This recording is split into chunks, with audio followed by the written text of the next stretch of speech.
السلام علیکم۔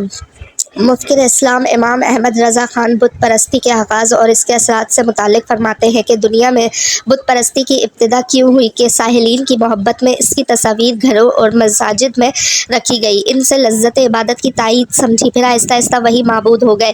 ارشاد باری تعالیٰ ہے اور کافروں نے کہا کہ ہرگز اپنے خداؤں کو نہ چھوڑو اور ود سوا یغوث نصر کو کبھی نہ چھوڑو۔ اور اس آیت کی وضاحت کرتے ہوئے آپ لکھتے ہیں کہ ابو جعفر نے فرمایا، ود ایک مسلمان شخص تھا جو اپنی قوم میں ایک پسندیدہ اور محبوب بھی تھا۔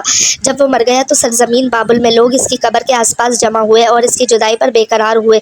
جب شیطان اس کی جدائی میں لوگوں کو بےتاب پایا تو وہ انسانی صورت میں ان کے پاس آیا اور کہنے لگا کہ میں اس شخص کے مرنے پر تمہاری بے قراری دیکھ رہا ہوں، کیا مناسب سمجھتے ہو کہ میں بالکل اسی جیسی تمہارے لیے ایک فوٹو تیار کر دوں؟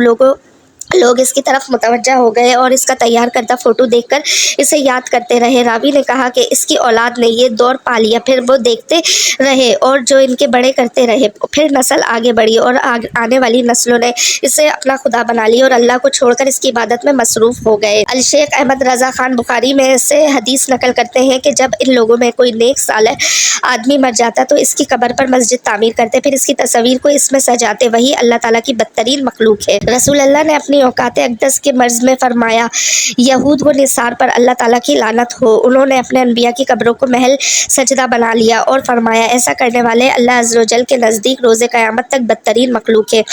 ام المومنین حضرت عائشہ نے فرمایا، یہ نہ ہوتا تو قبر اطہر کھول دی جاتی، مگر اندیشہ ہوا کہ کہیں سجدہ نہ ہونے لگے، لہٰذا احاطے میں مخفی رکھا۔ سابقہ امت نے اپنے سائلین کے ساتھ کس قدر غلو کا مظاہرہ کرتے ہوئے انہیں معبود کے درجے پر فائز کر دیا۔ دوسری طرف اس حقیقت کی جانب رہنمائی فرمائی کہ اس دور کے علماء عقیدت توحید کے فروغ میں سستی اور کاہلی کے مرتکب ہوتے ہوئے، جس کی وجہ سے ان میں عقیدہ توحید کا علم اڑ گیا۔ سب سے پہلے پیغمبر تھے آدم شفیع، شیش کو ان کے بعد نبوت ملی۔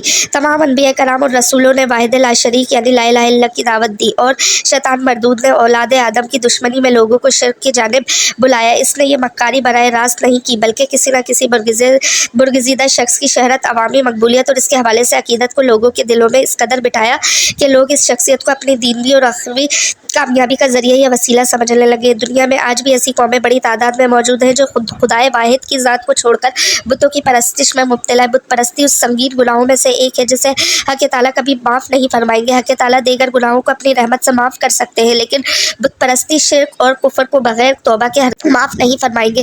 مختلف قومیں مختلف قسم کے بتوں کی پوجا کرتی ہیں اور ان کے پوجنے کی نوعیت بھی ایک دوسرے سے مختلف ہے۔ ہر ایک کی طرز عبادت جدا ہوتی ہے، لیکن سوال یہ پیدا ہوتا ہے کہ دنیا میں بت پرستی کی ابتدا کیسے ہوئی؟ سب سے پہلے کس نے شروع کی؟ بت پرستی کا آغاز کیسا ہوا؟ اس کے متعلق جاننے سے قبل یہ جان لیں کہ بت پرستی کیا ہوتی ہے۔ بت پرستی میں لوگ کسی شخص یا شبیہ کی ظاہری شکل و صورت، لکڑی، دھات، پتھر یا مٹی وغیرہ بنا کر اسے معبود گرانتے ہیں اور اسے اپنی حاجت روا، مشکل کشا اور خدا سمجھتے ہیں۔ اس کو راضی کرنے کے لیے اس کی عبادت اور پرستش کرتے ہیں۔ اب ہم سوال کے اصل جزو کی طرف آتے ہیں کہ بت پرستی کی ابتدا کب ہوئی؟ بت پرستی کی تاریخ بہت قدیم ہے اور اس کی ابتدا اس طرز پر ہوئی کہ حضرت نوح علیہ السلام کی قوم کے جو نیک اور صالح افراد تھے، ان کی وفات کے بعد لوگ بطور یادگار ان کی مورتیاں تراش کر ان کو اپنے بزرگوں کا نام دے دیتے تھے، مثلاً وود، شوا، یعوق اور نصر، لیکن ان کی عبادت نہیں کرتے تھے۔ پھر رفتہ رفتہ لوگوں میں جہالت اور بے دینی عام ہوتی گئی اور انہوں نے ان مورتیوں کو معبود کا درجہ دینا شروع کر دیا۔ یوں بت پرستی کی ابتدا ہوئی۔ بخاری شریف میں روایت موجود ہے کہ حضرت نوح علیہ السلام کی قوم کے نیک لوگوں کی جب وفات ہو گئی تو شیطان نے ان کی قوم کے دل میں یہ بات ڈال دی کہ ان کی مجلس میں جہاں وہ بیٹھتے ہیں ان کے بت نصب کر دیں اور ان بتوں کے نام اپنے نیک لوگوں کے نام پر رکھ دیں۔ چنانچہ ان لوگوں نے ایسا ہی کیا۔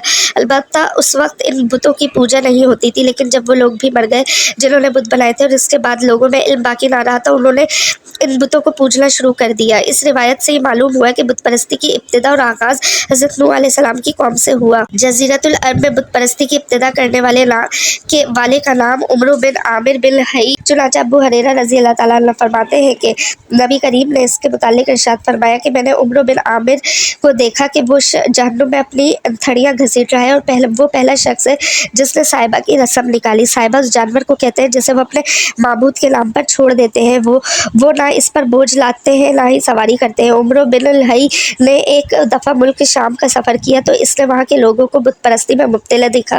چونکہ شام انبیاء علیہ السلام کی سرزمین ہے، چنانچہ